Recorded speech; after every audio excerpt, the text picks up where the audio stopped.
করে কাজ করতে পারবে। তোমাকে একটা মিনিমাম লেভেলে লিডার হতে হবে, এগুলাকে সমন্বয় করে এলিজিবল করার জন্য, বাস্তবায়ন করার জন্য, কিভাবে কাজ করবে সে প্ল্যান করার জন্য।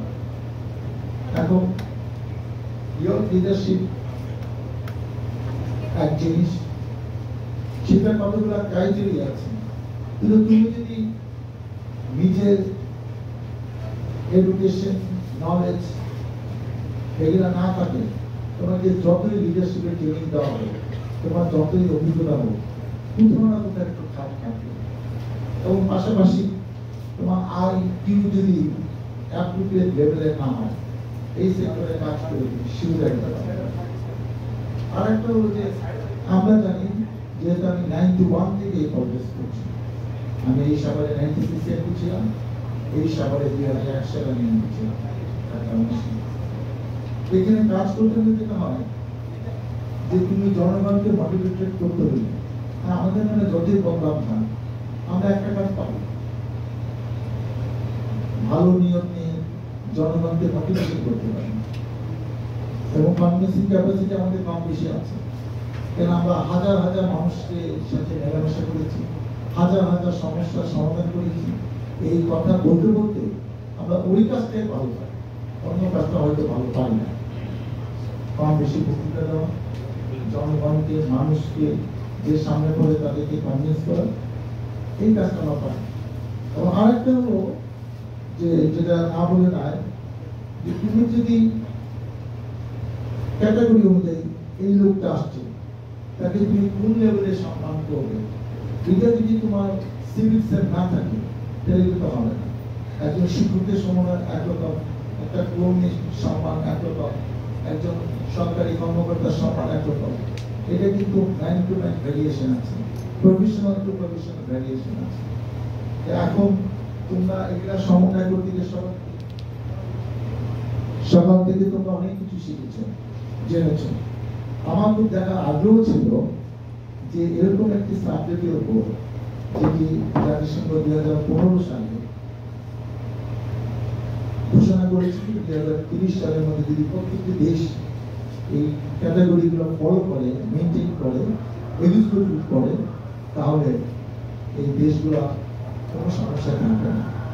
তোমাদের একটা প্রশ্ন ছিল, একটু আগে শুনলাম যে কোন দেশ যদি এটা ফলো না করে, কিছু করে না, যুদ্ধ হচ্ছে, জাতিসংঘ চেষ্টা করছে, পারছে, দেশটা পৃথিবীতে এমন জায়গায় চলে গেছে জাতিসংঘ অনেক কিছু করতে পারে না।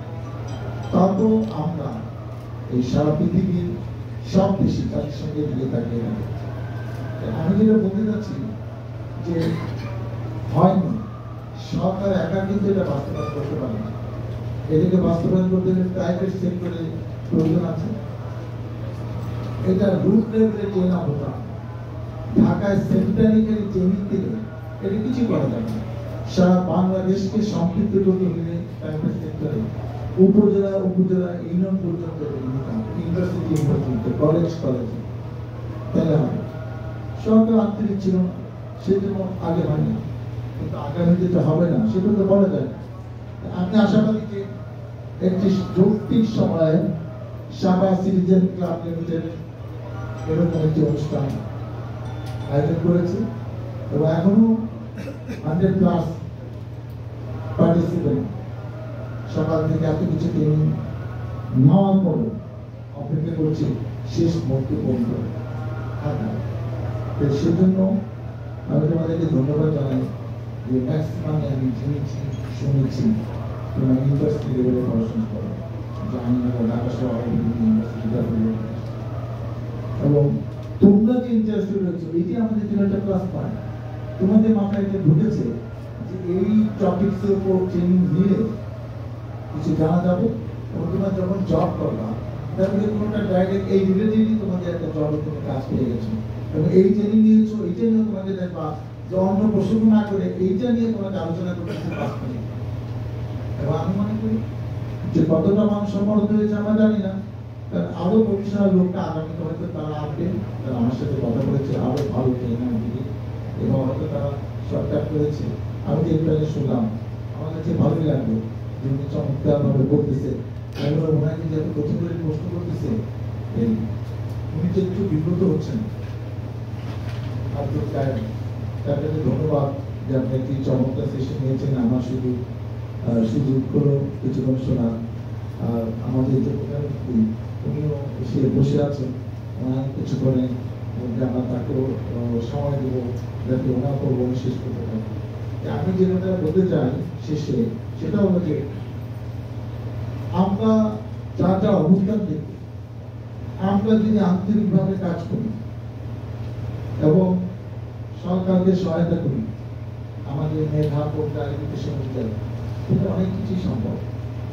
এক জায়গায় একটা কথা ছিল বিশিষ্ট ব্যক্তি যে দেশপ্রেম এমন একটা জিনিস, এখানে কোনো খাপ থাকলে চলবে না, তোমাকে 100% দেশপ্রেম থাকতে হবে। কেউ যদি বলে যে আমি 80% দেশকে ভালোবাসি, এই ভালোবাসার কোনো কাজে আসবে না। আজকাল হয়েছে কি আমাদের এগুলো বেশি বললে পলিটিক্যাল হয়ে যাবে, আমি বেশি বলবো না। আমরা কেমন জন্য দেশপ্রেমটা আস্তে আস্তে কমে যাচ্ছি। আমরা সবাই আমাদের ব্যক্তিগত সুবিধা স্বার্থ পরিবারকে নিয়ে বেশি ভাবার চেষ্টা করি। আমরা প্রতিষ্ঠানকে নিয়ে আমাদের ইমেজ দিয়ে আমাদের ঐতিহ্য নিয়ে দেশকে নিয়ে আমরা কোনো ভাবি না। কিন্তু আমি আশাবাদী যে এখন যে অবস্থা, এই অবস্থা আগামীতে থাকবে মনে হয় না। এবং অনেক সেক্টরে অনেক ইমপ্রুভ হয়েছে। যে সেক্টরটা ইমপ্রুভ হলে দেশের আমূল পরিবর্তন হতো, পলিটিক্যাল লিডারদের মন মানসিকতা, সেই জায়গাটা কিন্তু সংস্কার হয়নি, সেই জায়গাটা কিন্তু ফল করেছে। এখন আগামীতে কি হবে আমরা জানি না, আমরা আশাবাদী যে ভালো কিছু হবে এবং তোমাদের মতো ছেলেরাই মেয়েরাই এই পরিবর্তন আনবে।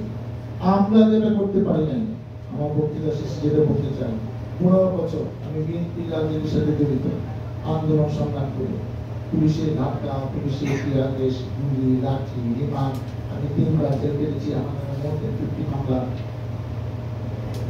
এই তরুণ ছাত্ররা দেখিয়ে দিল আন্দোলন কিভাবে করতে হয়, পুলিশের গুলির মুখে দাঁড়িয়ে। এবং পুলিশের স্টেটমেন্ট আমরা দেখেছি পরবর্তীতে যে সামনে কাতা থেকে 2 জন পড়ে গেছে, মিছিল কিন্তু থামেনি, মিছিল বেরিয়ে গেছে। তার মানে এই যে তাদের সাহস, এই যে দৃঢ়তা, না ঈশ্বরের সাথে থাকতে পারা যাবে না। এই দেশের ক্ষতি করছে, আমাদের ক্ষতি করছে, সবার ক্ষতি করছে। তোমরা যখন এগিয়ে যাবো সত্যি সত্যি বাজি রেখে যখন উন্নয়নের পক্ষে তোমরাও ধাবিত হবো, যার যার দায়িত্ব নিয়ে দেশকে ভালোভাবে কাজ করবো, তোমরা অনেক কিছু করতে পারবো। যেহেতু আমি ভবিষ্যৎ ট্রেনার, আমি এই প্রশ্নে কিছু করতে চাই না। তবে তোমাদের প্রশ্নে আমি বলতে চাইব যে কোনো যে প্রশ্ন করতে, যে কোনো টপিক, এনিথিং পার্সোনাল হলে আমার ব্যক্তিগত আপনি বলো, একটু পরিচয় দিয়ে কথা বলে লাইন দাও।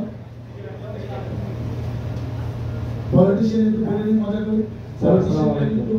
একটু ভালো লাগবে থাকে এবং অনেকে সতর্ক হবে। পলিটিশিয়ানরা কিন্তু তোমাদের মধ্যে ছেলে মেয়েদের ফেস করতে ভয় পায়, যে আমি যে আসছি এদিকে তোমার প্রশংসা হিসেবে না হচ্ছে না, উনি সাহস করে আসছে, তাদের আমাকে একটু বেশি বিপদে ফেলো না, বলো। আসসালামু আলাইকুম, আমি সাইদুর রহমান, আমি পরিবেশ নিয়ে কাজ করছি। স্যার 37 জুলাইয়ের পর আমাদের আপনাদের উপর প্রত্যাশা জায়গাটা সবচেয়ে বেশি। তো আমি 3টা বিষয় নিয়ে প্রশ্ন করবো, মানে একটা আরেকটার সাথে কানেক্টেড। একটা হইল আপনি নির্বাচিত হওয়ার পর সাভারের ট্যানারি বর্ণ এই যে বর্জ্য শোধনাগার যেটা আছে ওটা নিয়ে পরিকল্পনা কি, এবং হইল আশুলিয়া সাভারের চারপাশে অবৈধ দখল হয়ে যাওয়া জমি উদ্ধার এবং খাল উদ্ধারের ব্যাপারে আপনি কি পদক্ষেপ নেবেন, এবং আপনার নির্বাচন ইশতেহারে উন্নয়ন প্রকল্পের মধ্যে কয়টা পরিবেশ বিষয়ে উন্নয়ন আছে, এই বিষয়ে আমাকে একটু বলবেন। যেরকম প্রশ্ন করেছ এগুলা উত্তর দেওয়া সহজ কি, আমি সবাইকে খুশি করে কাজটা করে দিলাম, আমি এটা করবো এটা করবো এটা করবো, আসলে কি করবো সেটা ইলেকশনের পরে দেখা যাবে। তোমাকে আমি একটা কথা বলি, মানে মন থেকে সেটা বলে মানুষ যেরকম সচেতন হয়েছে ইলেকশনের পরে করে, ইলেকশনের আগে যদি তুমি জনগণকে সন্তুষ্ট না করতে পারো, আমি অন্তত ভাবি না জনগণ আন্তাজে প্রায়ই আমাকে ভোট দেবে, আমি ভাবি না এইবারের নির্বাচন সেরকম হবে। এবং সাভারের যে সমস্যাগুলো, সাভারের সমস্যাটা মেইন কি জানো, সাভার হলো ঢাকার কাছে একটু শহর, অনেক গুরুত্বপূর্ণ, অনেক ইউনিভার্সিটি, অনেক সরকারি প্রতিষ্ঠান, জমিটা অনেক ভ্যালুয়েবল, সারা মানে মাস সারা বছর নানা সমস্যায় জর্জরিত। এবং কখনো কখনো মনে হয় সবার আসক্তি বুদ্ধি গার্জেন এই নানা রকম বিএপি যাচ্ছে, এই তদবিরে যারা প্রত্যেকটা মন্ত্রী তদবির আছে, প্রত্যেকটা মন্ত্রী আত্মীয় স্বজন আছে, সেজন্য আমার অনেক সমস্যার সমাধান করতে পারি না। কিন্তু আমি যেটা বলবো, তুমি যে কথা বলছো যে অনেক জমি ব্যাহত হয়েছে, সরকারি সম্পত্তি ব্যাহত হয়েছে, আমাদের নলেজ আছে কোথায় কোথায় ব্যাহত হচ্ছে, বেশিরভাগ আমরা জানি যে 15-16 বছর আগে এবং খাল নদী ভরাট করে অনেক জমি দখলে নিয়ে নিয়েছে, বাড়িঘর করেছে, ইন্ডাস্ট্রি করেছে, এগুলা করেছে। আমি শুধু একটু বলি, বাস্তবতা নিরিখে যতটুকু উদ্ধার করে, একটা 10 তলা বিল্ডিং হয়েছে, তিন ভাই বোন আছে, সরকারকে বলে হাইকোর্টে যে নিয়ে বিল্ডিং ভেঙে ওটা নিয়ে যতটুকু করা যায় একটা পরিবর্তন আমরা করবো। কারণ আমরাও যে কাজ করি এটা জনগণকে আমরা সন্তুষ্ট করতে পারি না, কিন্তু এখন না করলে জনগণ কিন্তু আমাদের পক্ষে থাকতে হবে। অতএব আমি তোমাকে এটুকু আশ্বস্ত করতে পারি, মানুষের মনে যে চেঞ্জ এসেছে, পরিবর্তন এসেছে, এখন দৃষ্টান্তমূলক চোখে পড়ার মতো দৃশ্যমান কাজ না করলে জনগণের জনপ্রতিনিধি নিয়ে বেশি দিন রাজনীতি করা যাবে না, দেশের পরিবর্তন একটা আসবে। আর তোমার যে প্রশ্নগুলো, এই যে পরিবেশের উপর নদীখানা খাল, এই যে সরকারি গাছগুলা কেটে সেগুলা পরিবেশ ভাবনা নষ্ট করতেছে, কার বিক্রি করে ফেলতেছে, জমি দখল করে নিয়ে যাচ্ছে, এগুলা বন্ধের জন্য আমরা অবশ্যই উদ্যোগ নেব। তখন যেটা আমাদের দুই পায়ে বললো যে ভাই আপনাকে কিন্তু প্রশ্ন করছি, আপনি কিন্তু কোনো কাজই করেননি, এখন আপনাকে খুঁজেও পাচ্ছি না, তখন যদি দেখো আমরা উদ্যোগ নিব এবং বলার মতো কাজ এই সেক্টরে হবে। এবং এটা আমার নির্বাচনী ইশতেহারে থাকবে, তুমি টিভিতে পত্রিকায় দেখো, তুমি যে পয়েন্টগুলো বলা দিতে পারে নির্বাচনী ইশতেহারে থাকবে, আমি তোমার কথা বললাম আর কি বলেন।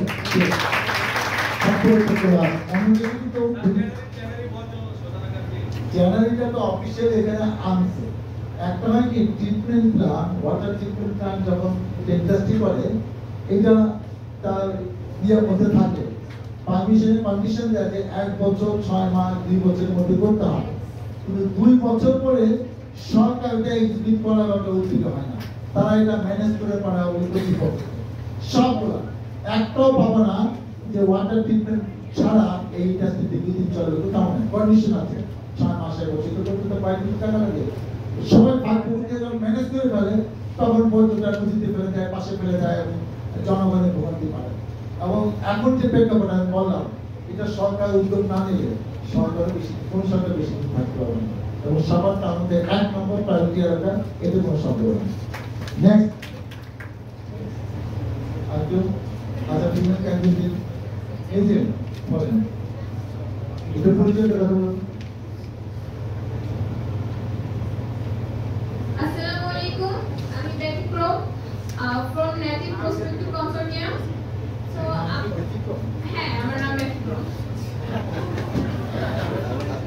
আচ্ছা, আপনাদের কাছে আমার একটা কোশ্চেন, যেহেতু আপনারা পলিটিশিয়ান, সো সামনে আপনাদের নির্বাচন আছে, আপনারা নির্বাচনের আগে যে প্রচারণাগুলো চালান, যে বিভিন্ন পোস্টার লাগিয়ে এখানে ওখানে এই রাস্তার পাশে, তারপরে যে রিক্সায় মাইক নিয়ে বিভিন্ন ধরনের গান বা এই মার্কায় ভোট দিন, বিভিন্ন পোস্টারে যে লেখা থাকে, এমনকি আগে আমি দেখছি যে এত পরিমাণ পোস্টার হয় আমার বাড়ির আশেপাশে রাস্তাগুলো একেবারে মানে ওই পোস্টারের কারণে খুবই নোংরা, এমনকি ড্রেনের পানি পর্যন্ত রাস্তার উপরে উঠে আসে ওই পোস্টারের কাগজগুলোর কারণে।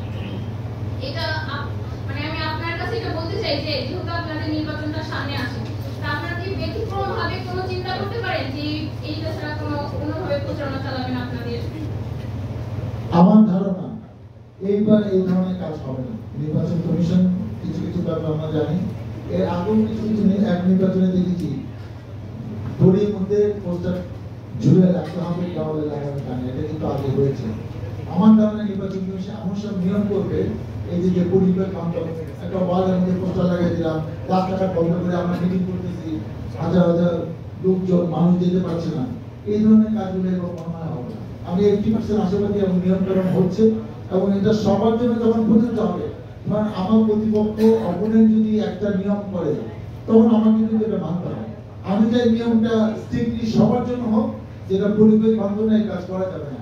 এবং বিদেশে যেরকম হয় যে একটা বড় জায়গায় 3-4 জন ক্যান্ডিডেট থাক, জনগণ উপরে প্রশ্ন করবে, জনগণ বিচার করবে যে কে কি করতে চায়, এরকম জিনিস বেশি বেশি হওয়া দরকার। যেখানে 5টা হবে এই ধরনের প্রজেকশন মিটিং, সব প্রার্থী থাকবে, জনগণ এসে তাকে প্রশ্ন করবে, কে কেমন উত্তর দেবে, লাইভ প্রচার করবে কোনো মিডিয়া, তাহলে ভালো হয়। এরকম নির্বাচন কমিশন আমরা প্রস্তাব দিয়েছি, কি হবে জানি না, কিন্তু তোমার ওইটার সাথে আমি বললাম আমি নিশ্চিত অন্তত অন্য কেউ না করো দেওয়ালের প্রস্তাব আমি এবার লাগাবো না, এটা আমি নির্বাচনে আচরণবিধির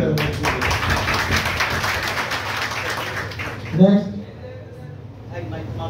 আমি যে কিছু কমিটমেন্ট করতেছি সেটি তো ভুলে যাবো, এটা একদম লেখো একটু। হ্যাঁ বলেন।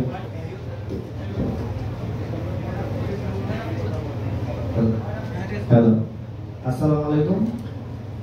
আমি মোহাম্মদ ফরহাদ হোসেন, প্রধান শিক্ষক, গেরুয়া মডেল স্কুল কলেজ। আপনাকে ধন্যবাদ যে আমরা দেখেছি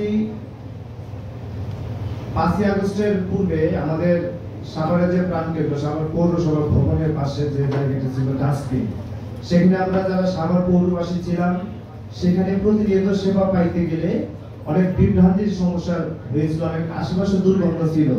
এটা আপনারা যারা সাভারে থাকেন তারা অবশ্যই দেখতে পাবেন। আপনার নেতৃত্বে ইনশাআল্লাহ এখন সেখানে ফুলের বাগান হয়েছে, একটা গ্যারেজ হয়েছে, দুর্গন্ধ নেই। আমার প্রশ্নটি হচ্ছে যে আমাদের সাভারের মডেল মসজিদের পাশে যে জায়গাটি রয়েছে, আপনি হয়তো খেয়াল করবেন আমাদের সাভারে কিন্তু কোনো শিশু পার্ক নেই। তো এটা আপনি নির্বাচিত হওয়ার পরে এই জায়গাকে কি ফুল ফোটানো সম্ভব কিনা? আরেকটা প্রশ্ন হচ্ছে, আপনি খেয়াল করবেন আমাদের সাভার বাস স্ট্যান্ডে বৃহস্পতিবার, শুক্রবার, শনিবার বিশেষ করে বিকেলে পরে রাত 9টা পর্যন্ত অনেক জ্যাম থাকে। আমরা সাধারণ যারা জনগণ আছি জ্যামে ভোগান্তিতে আমরা পড়ে যাই। তো এই বিষয়টা আপনি অবশ্যই দেখবেন। ধন্যবাদ সবাইকে। একটা জিনিস কি, কিছু কিছু ব্যাপার আছে যেটা প্রশাসনের সাপোর্টটা বেশি হয়, তো সেগুলো কিন্তু আমাদের প্রত্যেকের অনেক সময় বাধা হয়। আর এই কাজগুলো আমরা করতে পারবো কখন, যখন ধরেন বিএনপি সরকার পরিচালনার দায়িত্বগুলো আনেন তখন কিছু কিছু উদ্যোগ নেওয়া যায়। আমি একটা কথা বলি, যেমন আগামীকাল আমাদের একটা প্রোগ্রাম আছে 11টার সময়, জ্ঞান স্থান থেকে উপজেলা চত্বরে যত কাগজ টাগজ মানে ময়লা আবর্জনা আছে আমার নেতৃত্বে আমরা 100 এবং কিছু আমরা হায়ার করেছি 20 জন, এই ঝাড়ু দিয়ে আমরা কালকে 11টা থেকে 1-1.5 ঘন্টার মধ্যে সব ক্লিন করবো। আমাদেরকে অলরেডি নির্দেশ দেওয়া হয়েছে এই জল আর পুকুর কুচি পানি এটা পরিষ্কার করতে হবে, এবং এই মাস আমরা সেই কর্মসূচি করবো। আমি যেভাবে বলতে চাই যে যেভাবে চারদিকে চাপ বাড়ছে এবং মানুষ কাছে যে রাজনীতিবিদরা পলিটিক্যাল পার্টি এমন কিছু কাজ করুক জনবান্ধব, জনগণের কথা না। আমাদের বক্তব্য হলো যে আমরা একটু হয়ে একটু জনগণের কথা ভুলে যাই, নিজের স্বার্থটা বেশি থাকে, এবার কিন্তু সেই কাজটা অত সহজ হবে না। এবং নতুন কিছু পরিবর্তন আসছে, অনেক ইয়াং ছেলেরা এডুকেটেড লোকেরা আসতেছে, জনগণ সুষ্ঠুভাবে ভোট দেওয়ার সুযোগ পাবে। আমি নিশ্চিত যদি সুষ্ঠু ভোটের ব্যবস্থাটা বাংলাদেশে অব্যাহত থাকে, এই যারা বাজে লোক যারা চাইছে তাই করে এরা বারবার কোনোদিন করতে পারবে না, এটা হয় না। মানুষের বিবেক কাজ করে, আমরা সেই বিবেকটা যখন থাকে না, আমি সিলেক্টরা নিজে এমপি হই, চেয়ারম্যান হই, উপজেলা চেয়ারম্যান হওয়ার নিয়ম করে, তখন কিন্তু সে চাইছে তাই করে। যখন জবাব দিতে থাকবে যে ভোটের মাধ্যমে হবে, তখন তার অনেক দায়িত্ব বেড়ে যাবে। ঠিক আছে, একজন ফিমেল দিয়ে হাত তুলেছিল। আসসালামু আলাইকুম স্যার, আমি ক্লায়েন্ট ফ্রন্টের থেকে এসেছি এবং সরকারি কলেজে বিওকাপ থেকে কাজ করছি। তো আমি যেহেতু সাভারের বাসিন্দা, আমি প্রায় এখান থেকে পুরান ঢাকায় যেতে হয়।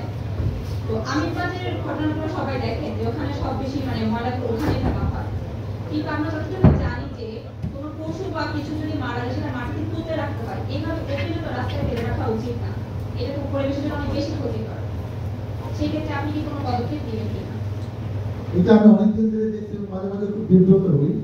ঠিক আছে, এটার ব্যাপারে আমি আবার একটু উদ্যোগ নেব, কিন্তু আরেকটা ব্যাপারে আমি জানি রাখি, আমিরবাজার এলাকাটা না নির্বাচন কমিশনের শিডিউল অনুযায়ী এটা ঢাকা 2-এর সাথে করেছে, ক্যাবিনেটের সাথে, এই এলাকার লোকেরা আমাদের করতে হবে। এই যে একটা সমস্যা, আমি এখান থেকে সাভারে ঢুকতেছি, এটা হলো আমার সাভার উপজেলা আওতাধীন, কিন্তু ঢাকা 19-এ আওতাধীন, মানে আরেকটা সমস্যা। কারণ এটার দায়িত্ব পাবে আবার নির্বাচনের পরে কিন্তু এরা, বাট এটা একটা জনবান্ধব যেটা আমাদের বিপদে পড়তেছে, মাঝে মাঝে আমি আশ্বাসনে দেখি, তখন তো এটা আসলে সবারই দায়িত্ব। একজন লিডার হিসেবে যেহেতু এলাকায় আমি সংসদ সদস্য ছিলাম, আমারও দায়িত্বের মধ্যে কম বেশি পড়ে। আমি যাদের করতে বসে তারা কি করতে পারবে জানি না, কিন্তু আমি চেষ্টা করবো তোমাদের কথা দিলাম। ঠিক আছে, আমরা চেষ্টা করবো, উত্তর দেবো। নেক্সট আর বেশি দিতে চাই না, আমাদের অনুষ্ঠান শুরু হয়ে গেলে আমরা 2-3টা নিব। আসসালামু আলাইকুম স্যার, আমি হচ্ছে মোহাম্মদ শাদি। স্যার আমার প্রশ্ন হচ্ছে আপনার ব্যক্তিগত আয়োজক কি প্রশ্ন করতে পারে আমি জানি স্যার পারবে স্যার, কেন পারবে না স্যার? স্যার প্রশ্নটা হচ্ছে স্যার আপনার ব্যক্তিগত লাইফে স্যার, সেটা হচ্ছে স্যার আপনি একজন ক্যাডেট কলেজের স্টুডেন্ট ছিলেন, পরবর্তীতে ময়মনসিংহ মেডিকেল কলেজে পিএইচডি এমবিবিএস করেছেন, দেন পিচ হসপিটালও ছিলেন এবং আপনি বিসিএস ক্যাডারও। তো স্যার আমার প্রশ্ন হচ্ছে আপনি পলিটিশিয়ান কেন হইলেন? আপনি তো অন্য কোনো প্রফেশনে অলরেডি এনগেজ ছিলেন, আপনি রাইটারও স্যার। তো স্যার আপনি ওইগুলো প্রফেশন বাদ দিয়ে কেন মানে পলিটিশিয়ানই হলেন স্যার? এটা হচ্ছে আমার মেইন কোশ্চেন, যে আপনি কে আপনাকে ইন্সপায়ার করলো যে পলিটিশিয়ান আমি হইতে হবে, এটা আর কি স্যার। Thank you sir. এটা খুব ডিফিকাল্ট প্রশ্ন। তারপর আমি যেটা বলি সহজ বলে সেটা হলো, আমার বাবা দীর্ঘদিন 45 বছর চেয়ারম্যান ছিলেন এই আসলে। তারপরে উনি 79-এ বিএনপি থেকে এমপি হয়। তো বাবা এমপি ছিল, আমাদের জনগণের আগে ছিল, এখন হয়তো বললে আবার অনেকে মাইন্ড করবে যে এটা কি ধরনের কথা, যে বাবা এক পথে হেঁটেছেন, এই দলে ছিলেন, এমপি ছিলেন। মানুষ অনেক সময় স্বপ্ন দেখা শুরু করে যে তার ছেলে এমপি হলে খারাপ কি। তো সেইটা আমার প্রথম কারণ। আর দ্বিতীয় হলো যে এমনি ডাক্তার হয়ে তাকে সেবা করা যায়। এখন আমার একটা জায়গা আছে, যেটা আমি একটা রাজনীতি পরিবারের সন্তান, আমি এইখানে পলিটিক্স করাটা এক ধরনের সেবা, যেটা অনেকে হয়তো মানবে না। এখন সেই সেবা ব্যাপারটা নিয়ে প্রশ্নের সম্মুখীন হই, কিন্তু আমি মনে করি অনেকটা বড় প্ল্যাটফর্ম, যেখানে অনেক মানুষকে অনেক সেবা করা যায় যদি সত্যিকারের ভাবতে সুযোগ পাওয়া যায় এবং তার মন মানসিকতা ভালো থাকে। তো সেইটা আমাকে ইন্সপায়ার্ড হয়েছি এবং সেই কারণে এখনো ঠিক আছে। এত জনগণের উপরও দেশ থেকে যাই নাই, জেল খেটেছি, পালিয়ে আসছি, কিন্তু এখানেই আছি যে এটাই আমার দেশ। আমার যা হয় জেলে থাকা পায় প্রথম থেকে দেশ থেকে কোথাও যাবে সেই আগেও আসসালামু আলাইকুম স্যার, আমি মার্জিয়া রহমান নূপুর ফ্রম নেটপুর প্রেটি কনসোর্টিয়াম। যানজট আমাদের খুব কমন একটা সমস্যা। আমি ব্যক্তিগতভাবে বলতে চাই, এই যে সাভার পাকিজা প্লাস থানা স্ট্যান্ড, এখানে রিক্সার যে যানজটটা, আমি ব্যক্তিগতভাবে বলি, আমি এসএসসি 25 ব্যাচের একজন স্টুডেন্ট। আমার সাভার সরকারি কলেজে হচ্ছে হল পড়েছিল। তো আমি যখন পরীক্ষা দিতে গেছি, আমি রেগুলারই এই যানজটের সম্মুখীন হয়েছি। দেখা গেছে যে আমি থানা স্ট্যান্ড পাকিজায় মানে প্রত্যেকটা দিন আমি ভাবে যানজটে বসেছিলাম, আমার টাইম ওভার হয়ে যাচ্ছিল, তখন আমাকে বাধ্য হয়ে হেঁটে তারপরে হলে যেতে হয়েছে। তো আমি বলতে চাই যে এই যে যানজট, প্রয়োজনের থেকে যে অতিরিক্ত যে রিক্সা, এইটার জন্য আপনি কি পদক্ষেপ নেবেন? এই যে আমরা যে প্রতিটা দিন বা প্রতিটা সময় যে সমস্যার সম্মুখীন হচ্ছি, এটার জন্য আপনি কি পদক্ষেপ নেবেন? ঢাকা শহরে আমি জেনেছি ওই অটো রিক্সা প্রতিবন্ধীদের দেওয়া হয়েছিল এবং এটা নাকি লাইসেন্স নাই, ওদের খালি সিটি কর্পোরেশনের নাম আছে, লিস্ট আছে, আর কিছু নাই। এটা তো একটা দেশের নিয়ম হতে পারে। আপনার রাজনীতির কারণে আপনার এক একটা নেতা কর্মীর কাছে 2টা 3টা 5টা করে নাম দিয়ে আপনি হাজার হাজার যে ছেড়ে দিলেন, এই যানজটের সমাধান তো আপনারা ইচ্ছা করে তো যানজটটা বাড়াই দিলেন। আমি যানজটের ব্যাপারে আমার একটা কনসেপ্ট আছে, সেটা আমি তোমাদেরকে বলি। সেটা হলো যে এই ব্যাপারগুলো বন্ধ করে না, আমি যখন এটা বন্ধ করতে যাবো, এটা নিয়ে নতুন করে আন্দোলন শুরু হবে এবং তারা বলবে যে ঠিক আছে বন্ধ করছেন, সমস্যা নাই, রিক্সা দিয়ে দিলাম, এখন আমি খাবো কি, আমি চলবো কি, আপনারা ব্যবস্থা করে দেন, আপনাকে আমরা করতেছি, আপনি আগে এমপি। এইটা ওই সমস্যাগুলো আসে। আমি যানজটে আরেকটা বিকল্প চিন্তা করেছি। আমি হিসাব করে দিচ্ছি আমার নির্বাচনী এলাকায় এরকম 14টা 15টা কি 17টা মতো জায়গা আছে। আমরা এমপি হলে সেখানে আমাদের দলের মানে স্বেচ্ছাসেবকদের মানে কোটি করে আমরা প্রত্যেক জায়গায় 3-4 জনের একটা টিম করে দেব এবং তাদেরকে আমরা আলাদা মিনিমাম একটা টাকা দিয়ে রাখবো, যাতে এই এলাকাগুলো পুলিশের পাশাপাশি তারা হেল্প করে। মানে এরকম জায়গায় এমন যানজট হয়, একটা পুলিশ কিন্তু ওই যানজট নিরসনের জন্য মোটেই যথেষ্ট।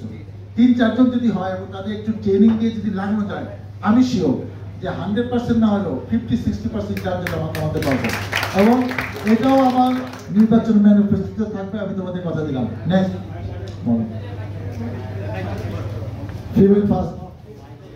আসসালামু আলাইকুম স্যার, আমি বুশরা, আমি নেটিভ প্রসপেরিটি কনসেন্ট্রেটিভ থেকে এসেছি। আমার প্রশ্ন হচ্ছে যে আপনাদের রাস্তা, আপনাদের বাসার যে রাস্তা সেটা প্রচন্ড ভাঙা। আমার বাসা কোথায়? পাকিজা, মানে অফিসে। হ্যাঁ ঠিক আছে, রাস্তাঘাটের পানির সমস্যা অনেক, ড্রেনের সমস্যা অনেক। প্রচন্ড বৃষ্টিপাতে পাকিজা রাস্তায় পুরানো পানিতে ভরে যায়, যার কারণে যাতায়াত প্রচন্ড অস্বস্তি হয় আমাদের। পাশ থেকে বাস গেলে পানি ছুটে আসে, এরকম হাঁটু পর্যন্ত পানি চলে আসে। তাহলে স্যার আপনি এখানে কি পদক্ষেপ নেবেন? এটা সেপ্টেম্বর মাসে, আজকে হলো 6 তারিখ। রাস্তার কাজটা এই মাসে হবে, ট্রেনের কাজটা সামনের মাসে হবে। তুমি যেহেতু এই মহল্লার, তুমি অপেক্ষা করো, বললাম তো এই মাসে রাস্তার কাজ হবে। আচ্ছা স্যার, আমি সাভারের বাসিন্দা এবং আমার একটা প্রশ্ন ছিল, যেটা মানে সাভারের বাসিন্দা হিসেবে অনেকে অনেক ধরনের প্রবলেমের কথা বলেছে, তো এই প্রবলেমগুলো আমারও ছিল, কিন্তু এর মধ্যে দুইটা বাদ পড়েছে। সেটা হচ্ছে আমার কাছে দুইটা জিনিস, যে দুইটা প্রবলেম সাভারের বাসিন্দা হিসেবে খুবই ইরিটেট করে আমাকে, সেটা হচ্ছে গ্যাসের সমস্যা আর হচ্ছে বিদ্যুতের সমস্যা। মানে আমাদের কোনো একটা ঝড়ের পূর্বাভাস হওয়ার আগে আমাদের বিদ্যুৎ চলে যায়, এবং হচ্ছে এটা মানে একদম 6 থেকে 7 ঘন্টা বিদ্যুৎ থাকে। তারপর কোনো একটা প্রবলেম ইস্যু হলে সেই বিদ্যুৎটা আসতে আমাদের লাগে হচ্ছে পুরা মানে পুরা সারাদিনই থাকে না। দেখা গেল যে কোনো একটা কাজ চলছে বিদ্যুতের, হয়তো বা সেটা আমাদের মিরপুরে 2-1 ঘন্টার মধ্যে হয়ে যায়, কিন্তু সাভারে সেক্ষেত্রে আমাদের 10-12 ঘন্টা লাগছে। আর গ্যাসের সমস্যার ক্ষেত্রে তো আমাদের দিনের বেলা তো সকাল 7টা থেকে একদম সন্ধ্যা 5টা থেকে 5টা-6টার মধ্যে গ্যাস একদমই থাকে না।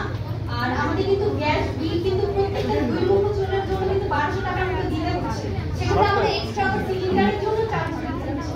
তো দেখা যাচ্ছে যে আমাদের মধ্যবিত্ত যে ফ্যামিলিগুলো, সেই গ্যাসের পিছনে কিন্তু আমাদের 4-5 হাজার টাকা গ্যাসের পিছনে দিতে হচ্ছে। এটা আমাদের খুবই একটা বার্ডেন আমাদের জন্য। আর হচ্ছে ইলেকট্রিসিটি যে সমস্যাটা, সেটা তো আছে। তো গ্যাস আর ইলেকট্রিসিটি নিয়ে আপনার পদক্ষেপ কি হতে পারে? এই ডিপার্টমেন্টের লোকগুলো তারা ভালো উত্তর দিতে পারতো।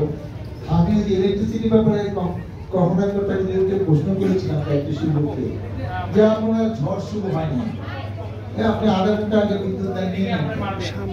তারা আমাদেরকে বোঝানোর চেষ্টা করলো, স্যার বৃষ্টি হলে সমস্যা নেই, ঝড়ের সময় এটা হলে আমাদের যদি আগে থেকে প্রোটেকশন না নিই, পরে আমাদের বিশাল ক্ষতি হয়ে যায়, কখনো ওটা ব্লাস্ট করে। সেই জন্য আমাদের প্রোটেকশনের জন্য একটা সেন্ট্রাল নির্দেশ, যে ঝড়ের আগে বন্ধ করতে হবে, তারপর অ্যাপ্লাই করে দেবো। কিন্তু তারা হয়তো সেই সুযোগটা নেয় যে ঝড় চলতেছে ওই সময় বন্ধ করলো, বৃষ্টি শুরু হলো তখনও হয়তো বিদ্যুৎটা দেয় না। আর এই জিনিসগুলো হয়তো আমার নির্দেশের থেকে সেন্ট্রাল নির্দেশ ইম্পর্টেন্ট।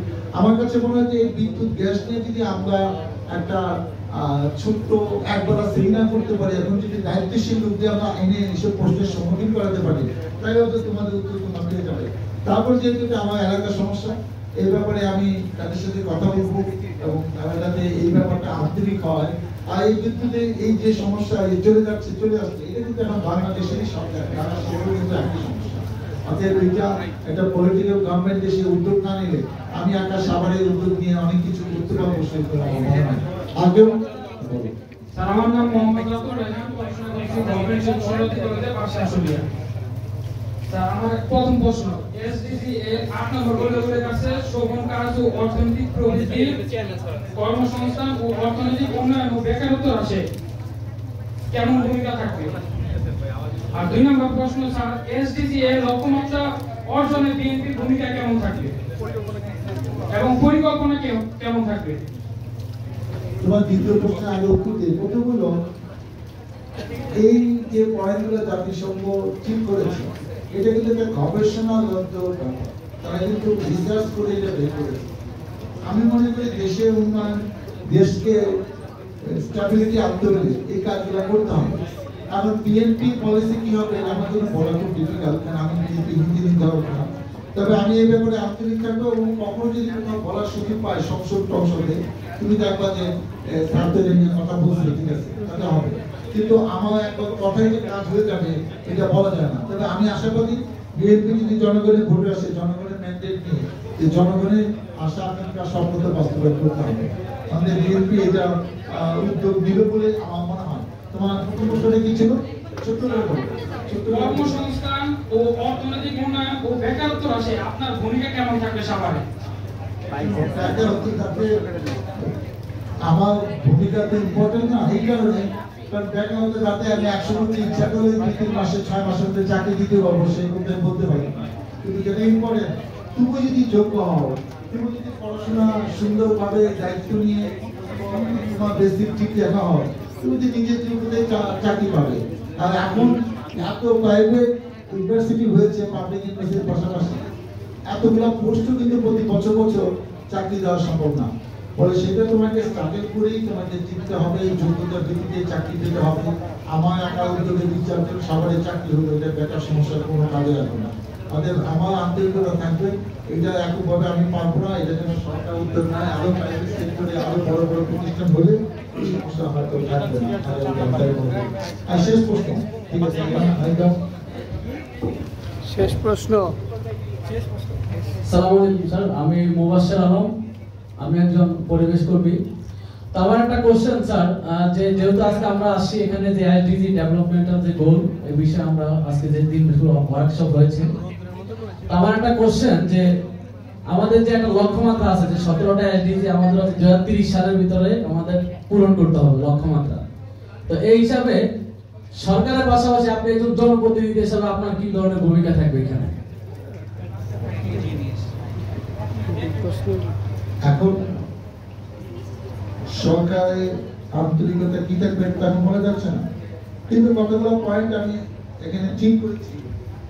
দেখো, 1 নম্বর নো পভার্টি, সেটার ব্যাপারে তো আমি কতগুলো এখানে করেছি, আমার কাছে 5-7টা খুব ইম্পর্টেন্ট মনে হয়। আমার দৃষ্টিতে যে 5টা আমি তোমাদের একটু কোট করি। 1 নম্বর নো পভার্টি, 2 নম্বর জিরো হাঙ্গার, 3 নম্বর কোয়ালিটি এডুকেশন, 9 নম্বর ইন্ডাস্ট্রি ইনোভেশন এন্ড ইনফ্রাস্ট্রাকচার, 13 নম্বর ক্লাইমেট অ্যাকশন, 16 নম্বর peace just and strong institute. সাভারের জন্য যে বলি সেটা হলো কি যে এই যে ইন্ডাস্ট্রি হচ্ছে, ইন্ডাস্ট্রি ভালো, কিন্তু ইন্ডাস্ট্রিগুলোতে যত যেখানে হচ্ছে এটা তো একটা পরিবেশ নষ্ট করতেছে, এবং আমাদের যে এলাকা যে আমাদের একটা গ্রামীণ ভাব এটা ছিল সেটা শহর হওয়া যাওয়াতে কেউ কাউকে চিনে না। কয়েকদিন পর শ্রমিকদের আন্দোলন, গ্যাঞ্জাম, রাস্তা বন্ধ, ভালো কিছু করছে কিন্তু এটাকে কন্ট্রোল করার জন্য আমরা কিছু করতে পারছি না। ইন্ডাস্ট্রিয়াল পুলিশ কিছুই করে না। যখন গার্মেন্টসে হাজার গার্মেন্টস গ্যাঞ্জাম থাকে, এই রাস্তা দিয়ে যখন একসাথে 40-50টা গার্মেন্টস দুপুরবেলা বাসায় যায় খেতে, ওই রাস্তা কিন্তু মোটামুটি প্রত্যেক জায়গায় হ্যাম্পার করছে। এই জিনিসগুলো যদি আমরা নিয়ম নীতির মধ্যে না আনতে পারি তাহলে তো ক্ষতিগ্রস্ত আসলে সাভারের লোক হবে, এবং জনপ্রতিনিধি এইভাবে উদ্যোগ নিতে হবে। এবং আরেকটা ইম্পর্টেন্ট হলো এই যে প্রশ্নপত্র পাস, এডুকেশন নিয়ে শিক্ষক আমরা আগে ছিলাম, এখন ইচ্ছা মতো পারি না। আমরা শিক্ষা প্রতিষ্ঠানগুলো যে রাজনীতির মধ্যে এনে সেই স্কুলে কলেজে যেভাবে ঢুকে দিচ্ছি, আসলে তো পড়াশোনা হচ্ছে না। শিক্ষকদের আমি পলিটিক্যাল পার্টির মধ্যে ঢুকে ফেলছি, প্রিন্সিপাল, হেডমাস্টার আমার বাসায় এসে বসে থাকে। এগুলা থেকে যদি আমরা বাইরেতে না পারি তাহলে এখানে ভালো শিক্ষা হবে না। তা আমি বলি যে সবকিছু আমি এই 17টা নিয়ে যে খুব কাজ করতে পারবো জানি না, কিন্তু এখানে যে 2-3টা সেন্সিটিভ জনগণের কল্যাণে আসবে, আমার জন্য ভোটে পাইতে সুবিধা হবে, সেগুলোর ব্যাপারে